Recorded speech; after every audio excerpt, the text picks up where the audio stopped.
my channel. Perkenalkan, nama gua Malik Rifai. Di sini dan saat ini kita akan membahas tentang wabah yang melanda dengan skala dunia dan disebut sebagai pandemi.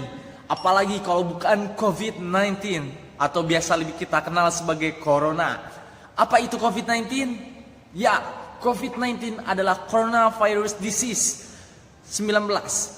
Adalah penyakit yang disebabkan oleh SARS coronavirus tipe 2 yang pertama kali ditemukan di kota Wuhan, Provinsi Hubei, Cina pada 31 Desember 2019.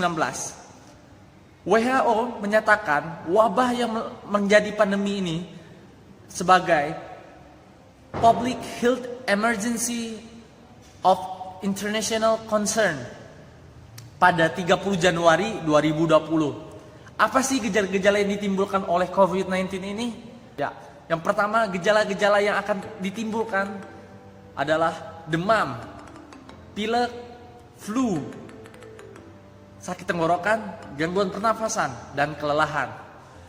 Gejala-gejala ini akan mulai terjadi pada pasien mulai di hari pertama. Pada hari pertama, pasien akan mengalami demam.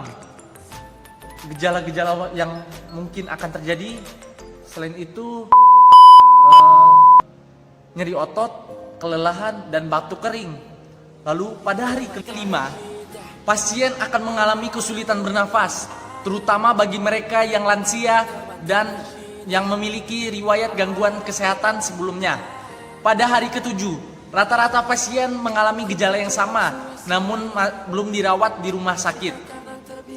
Pada hari ke-8, pasien yang mengalami kasus lebih parah akan mengalami SARS atau sindrom gangguan pernafasan akut atau penumpukan cairan di paru-parunya. Kejadian ini sering berakibat fatal.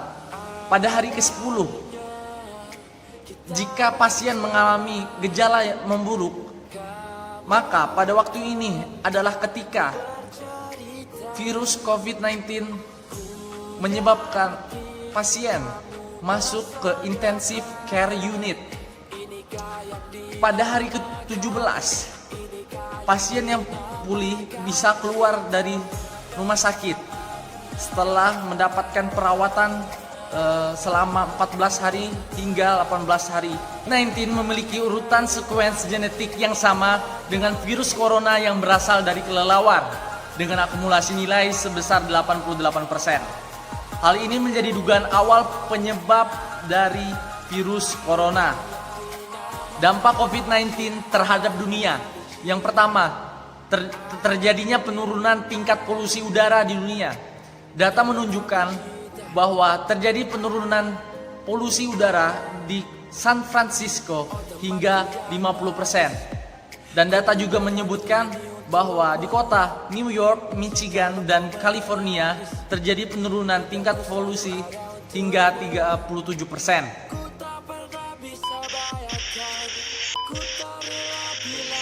Cara pencegahan dan pola hidup sehat yang dapat kita terapkan di kehidupan sehari-hari. Yang pertama, mengikuti kebijakan sosial dan physical distancing. Hal ini berfungsi untuk menghindari kontak fisik di setiap aktivitas yang menuntut berkumpulnya orang banyak. Hal ini juga mendukung pemerintah dalam rangka memutuskan rantai penyebaran COVID-19.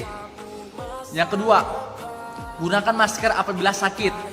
Hal ini berguna untuk mencegah terjadinya penularan dari orang yang sakit ke orang yang sehat.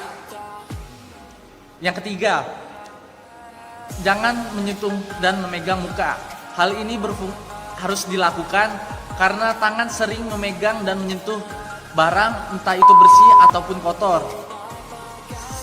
Yang kelima, rajin mencuci tangan. Hal ini berfungsi untuk menjaga kebersihan tubuh. Yang keenam, menjaga kesehatan dengan rajin berolahraga dan terkena sinar matahari. Karena penelitian mengatakan bahwa orang yang rajin berolahraga akan memiliki sistem imunitas dan metabolisme tubuh yang lebih baik. Dan penelitian menyebutkan bahwa virus COVID-19 akan mati jika terkena sinar matahari langsung. Sekian video kali ini. Jangan lupa di like, share, dan subscribe ya.